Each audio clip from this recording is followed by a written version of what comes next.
The clouds parted over the Isles of Boreas. It was time to choose. The rebellion was in trouble.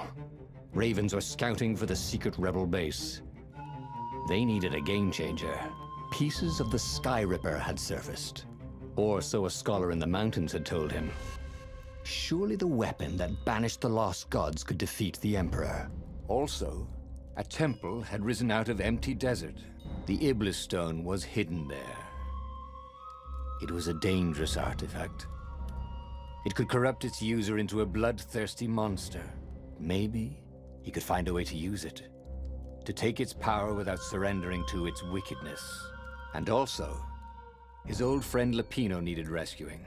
Of course, Renato had a pretty strong suspicion that Lapino had betrayed the rebellion. But could Renato really leave an old friend to the Ravens? Every child knew about the Skyripper. The Transcendent Emperor had buried its pieces. What could have brought them to light? This Emperor, Isengrim III, had once been kind, but he'd gone mad.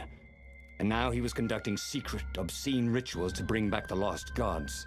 Had he, somehow, summoned the long-lost components of the legendary weapon out of the deep places of the earth? It was more than Renato could fathom. But if he could find a legendary weapon, he would use it.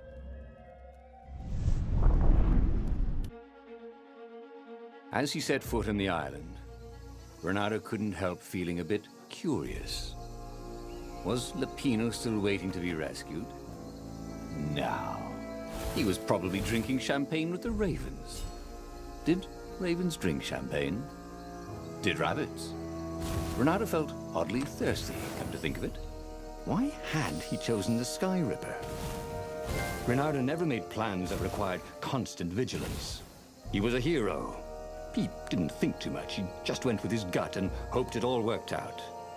The Skyripper was a long shot. He'd have to devote himself to it. No side journeys, no rescuing old friends. That was against his nature. Could he stick with it?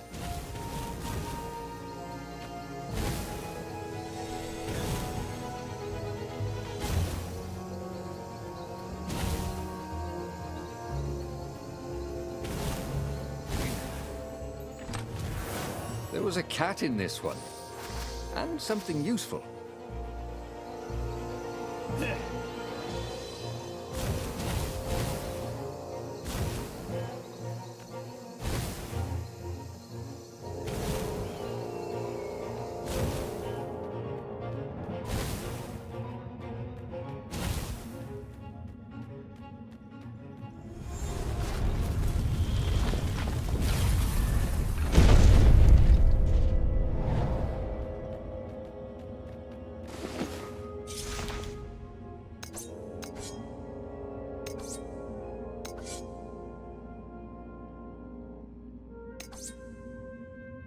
This sword from the frigid north was really useful for making popsicles and birdsicles.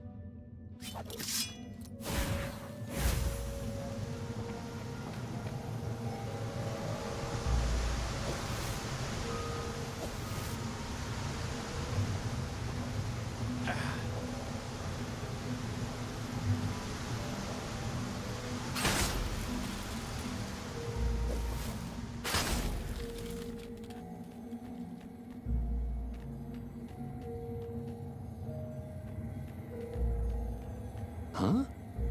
A lever? That was new. Most people still use doorknobs.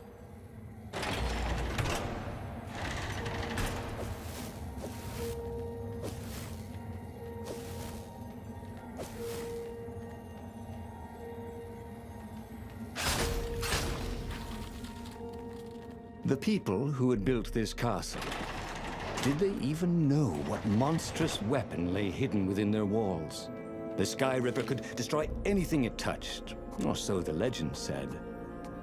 As the Transcendent Emperor had fought the lost gods, thousands of thousands had died. But Renato had been through wars. The only merciful war was a short one.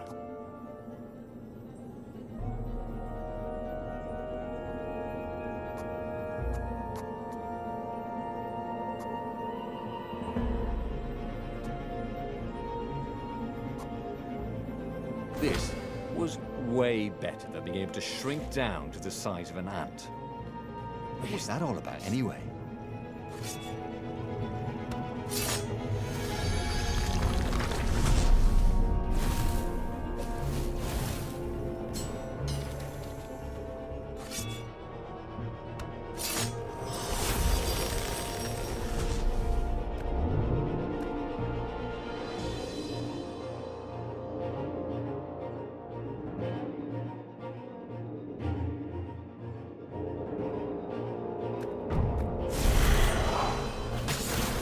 Chill out.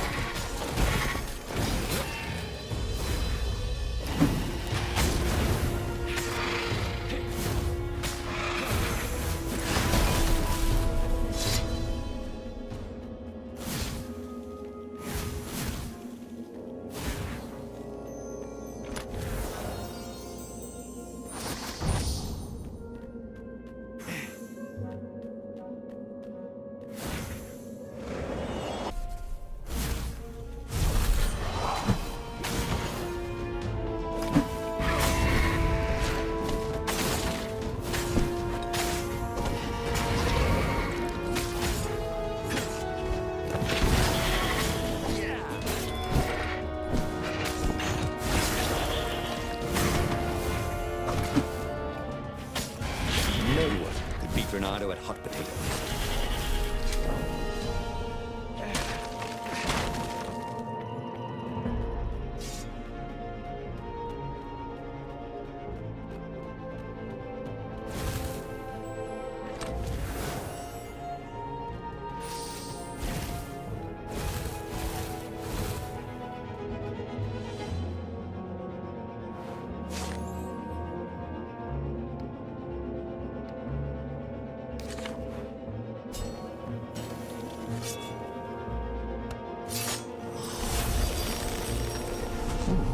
What's there?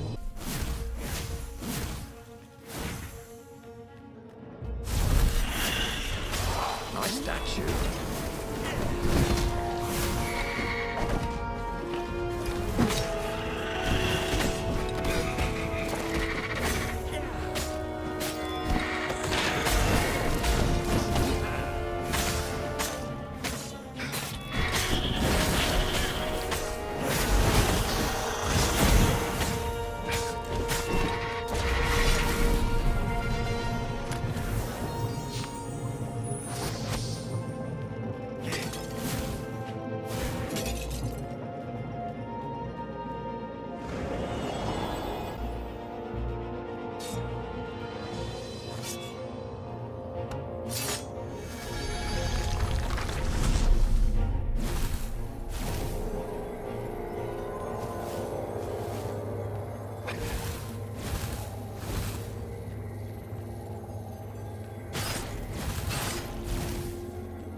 Renato hated gogglers, but it freaked him out to cut them.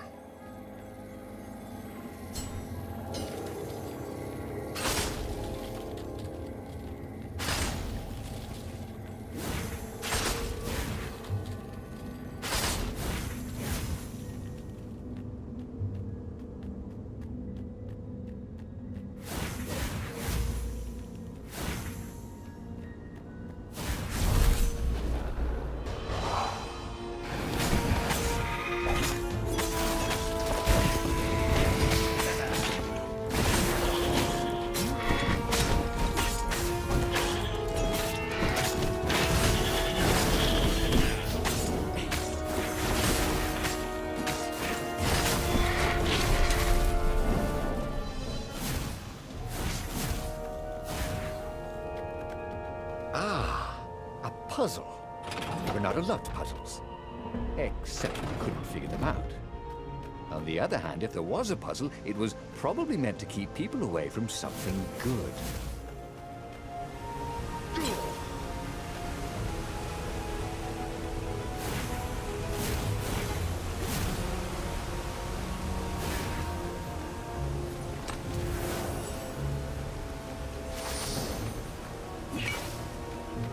When Renato went to the china shop, for some reason the owner was always nervous.